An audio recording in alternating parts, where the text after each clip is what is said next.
Right. Before you do anything else today, I need you to hear this. There's a new law in 2026 that means the DWP, the Department for Work and Pensions, now has powers to look directly into your bank account. And I know that sounds alarming. But stay with me, because most people have completely got the wrong end of the stick on this. There are very specific rules about what they can and cannot ask for, and knowing the difference could save you from handing over information you simply don't have to give. In the next few minutes, I'm going to walk you through exactly what this law says, what evidence the DWP is legally allowed to see, and, most importantly, what your rights are. Plain English, no jargon, just what you actually need to know. Call to action, 048. If that sounds useful, and I think it really will be, go ahead and give this video a thumbs up. It genuinely helps more people like you find this information when they need it most. Right, let's get into it. So let's go back to the beginning, because I think the confusion around all of this starts with how it was first reported in the news. When headlines started coming out saying the DWP can now access your bank account, a lot of people, understandably, read that and thought, right, so they can just log into my online banking whenever they feel like it and nose around at whatever they want. And I completely get why that reading stuck, because honestly, the way it was written, you'd be forgiven for thinking exactly that. But here's the thing, that's not what's actually happening, not even close. And the gap between what people think this law says and what it actually says is enormous. And that gap is exactly where a lot of unnecessary fear and stress is coming from right now. So let me be the person who fills that gap for you today, because you deserve to understand exactly what's going on with your own money and your own rights. So let's talk about what this new 2026 law actually does. The legislation, and I'll keep this as plain and simple as I possibly can, gives the DWP expanded powers to request financial information from banks and other financial institutions as part of a fraud and error detection process. Now, two things to notice there straight away. First, it says request, not seize, not demand on a whim, request through a formal and regulated process. And second, it's specifically about fraud and error detection, yet meaning there has to be a legitimate reason for them to be looking in the first place. What this means in practice is that the DWP cannot just wake up on a Tuesday morning, pick your name at random, and ring up your bank to ask for a rundown of your spending. That is not how this works. There are rules, there are thresholds, there are processes they have to follow, and your bank has obligations too, in terms of what they can and cannot hand over and under what circumstances. The law has structure, it has boundaries, and those boundaries matter enormously for people like you. Now, I want to be honest with you here because I think you deserve that. The powers are broader than they were before. I'm not going to sit here and tell you nothing has changed because that would be misleading. Something has changed. The DWP now has more access than it did a few years ago.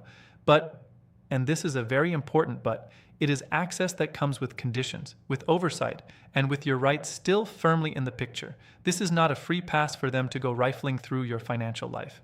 Not legally, anyway. So the next question that I know is burning in your mind is, okay, but what actually triggers this? What would make the DWP want to look at my account in the first place? And this is where it gets really important for anyone who's on a means-tested benefit. So that means things like pension credit, universal credit, housing benefit, and similar payments where the amount you receive depends on what you own and what you earn. The main triggers are things that look on paper like an inconsistency. So for example, if someone is receiving pension credit and declaring that they have savings below the threshold, which at the moment sits at £10,000 before it starts to affect your payments, but their bank account is showing regular large deposits or a balance that doesn't match what they've declared, that's the kind of thing that can flag a review. Or if someone's declared that they live alone and their expenses suggest otherwise, or if there are patterns of activity that look like they don't match the circumstances someone has reported to the DWP. I know that might sound a bit scary when I put it that way, but here's the reassurance I want to give you. If you are genuinely reporting your circumstances accurately, if you're telling the DWP the truth about your savings, your income, who you live with, all of that, then this process is not aimed at you. It really isn't. The whole purpose of this legislation is to catch people who are deliberately misrepresenting their situation to claim money they're not entitled to. That is a real problem that costs the system billions every year, and that's the problem they're trying to solve. Honest claimants are not the target here. Now let's get into the real meat of it, because this is the part that I know you came here for. What exactly can they ask for? What evidence are they actually allowed to see? Under the new powers, the DWP can request information from financial institutions, so that includes banks, building societies, and some savings providers, about things like account balances, regular income coming in, whether certain assets exist that haven't been declared, and in some cases, transaction patterns over a period of time. They're looking essentially for whether the financial picture matches what's been reported on the benefits claim. But, and I really want you to hold on to this, they cannot request information on every single purchase you've ever made. They are not entitled to a full itemized breakdown of your weekly shop or what you spent at the garden center last spring. The scope of what they can ask for is tied to what's relevant to the benefit claim in question. It's supposed to be proportionate. Think of it less like someone reading your diary and more like someone checking whether the big numbers on your form add up. There's also a crucial point about the process itself. The DWP doesn't just contact your bank directly and unilaterally demand information. There's a legal framework they have to follow, and your bank is not simply going to hand over your financial history without that proper process being followed. Your bank has its own legal obligations, including data protection obligations under UK law, that govern exactly what it can disclose and to whom. The two sets of rules, the DWP's powers and your bank's obligations, sit alongside each other, and they both have to be respected. And here's something that I think gets completely overlooked in all the noise around this topic. You have the right to know if the DWP has made a formal request about your account. You have the right to see what information has been shared. You have data subject rights under the UK GDPR, and those rights don't disappear just because the DWP has been given broader powers. They still apply. You can still make a subject access request to find out what data is being held about you. That is your right, and it hasn't been taken away. Now, I want to take a moment to speak specifically to those of you who are pensioners or who are coming up to retirement and starting to think about what benefits you might be entitled to, because I know this particular topic lands differently for you than it might for younger viewers. A lot of people your age have spent their entire working lives building up savings, quietly, carefully, putting money away bit by bit. And the idea that someone from the government might now have the ability to look at that feels deeply uncomfortable. I understand that. It feels like an intrusion. It feels like a level of scrutiny that wasn't part of the deal when you were paying into the system all those decades. And I want to acknowledge that feeling because it's completely valid. It's not paranoia. It's not overreacting. It's a very human response to feeling like the goalposts have moved. But here's what I want you to hold on to. Having savings is not a crime. Having a healthy bank balance does not automatically make you a target. The DWP is looking for discrepancies, gaps between what someone has declared and what their financial records show. If you've been open and honest about your savings and your income in your benefits applications, you have nothing to hide and nothing to fear from this process. Where people do run into trouble, and this happens more often through genuine mistakes than through deliberate dishonesty, is when circumstances change and they forget to update the DWP. Maybe your savings went over the £10,000 threshold because of an inheritance, or a property sale, or a lump sum pension payment, and it just slipped your mind to let them know. That kind of oversight is where things can get complicated. Not because you've done anything wrong in your heart, but because on paper, it can look like a discrepancy. So if any of that rings a bell, please do take the time to make sure your records with the DWP are up to date. Not because you're in trouble, but because it protects you.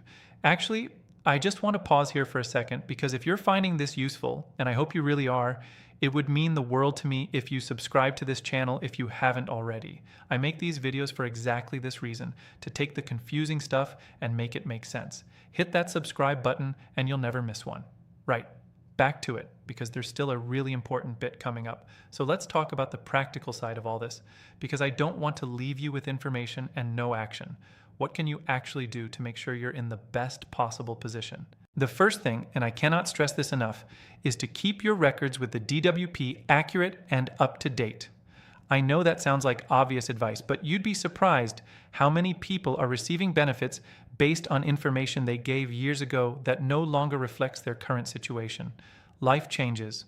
Savings go up and down. Circumstances shift.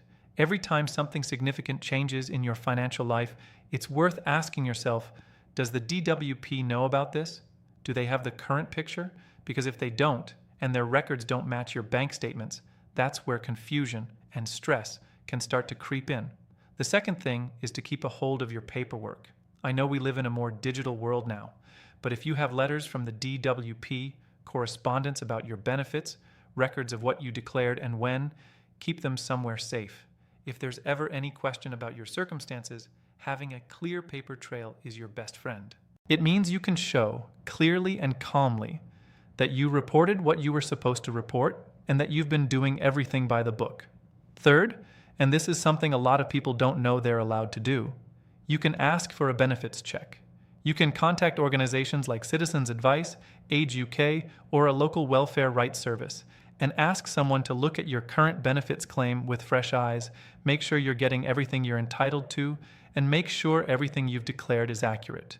It's a free service, it takes the guesswork out of it, and it gives you peace of mind. There is absolutely no shame in asking for help understanding a complex system. That's exactly what those services are there for. And the fourth thing, know your rights. I've already mentioned the subject access request, and I want to come back to it because I think it's genuinely underused. Under UK data protection law, you have the right to ask any organization, including the DWP, including your bank, what personal data they hold about you, where they got it from, and who they've shared it with. You just send a written request, and they have 1 month to respond.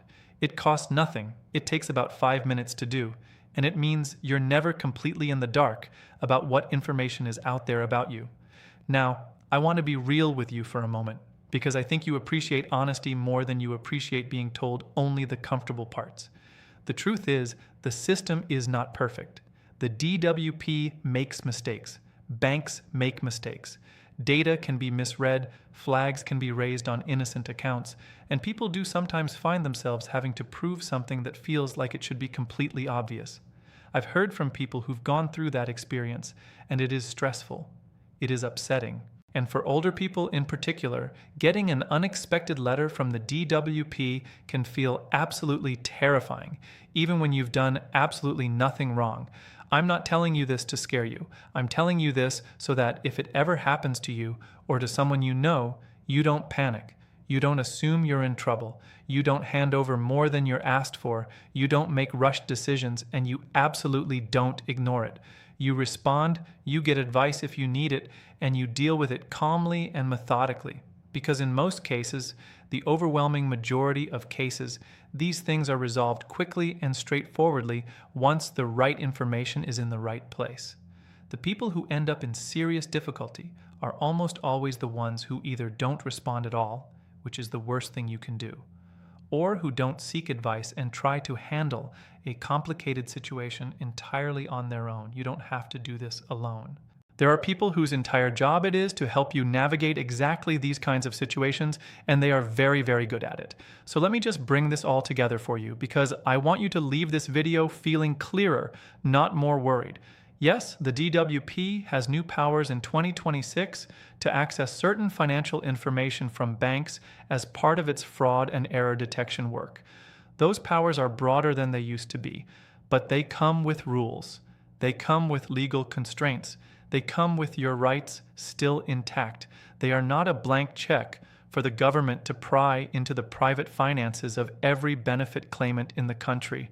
They are a targeted tool aimed at catching genuine fraud, the kind where people are deliberately hiding assets or income they should be declaring. If you are honest, and I know the vast majority of people watching this are, then this law is not your enemy. It's not coming for you. The best thing you can do is make sure your records are accurate, keep hold of your paperwork, and know that you have rights and routes to help if you ever need them. That's it. That's really the whole thing stripped back to what matters. I genuinely hope this has helped cut through some of the noise for you today. This stuff matters. It affects real people's lives, and you deserve to understand it in plain, simple language, not buried in government jargon or drowned out by headlines designed to make you click out of fear. You came here for the truth, and I hope that's what you've got. Now, if there's a specific part of this you'd love me to go deeper on, maybe pension credit rules, or exactly how a subject access request works, or what to do if you do get a letter from the DWP, let me know in the comments below. I read every single one, and your questions genuinely shape what I make next. So leave a comment, tell me what you need, and I'll do my best to make sure it's covered. You take care now, and I'll see you in the next one.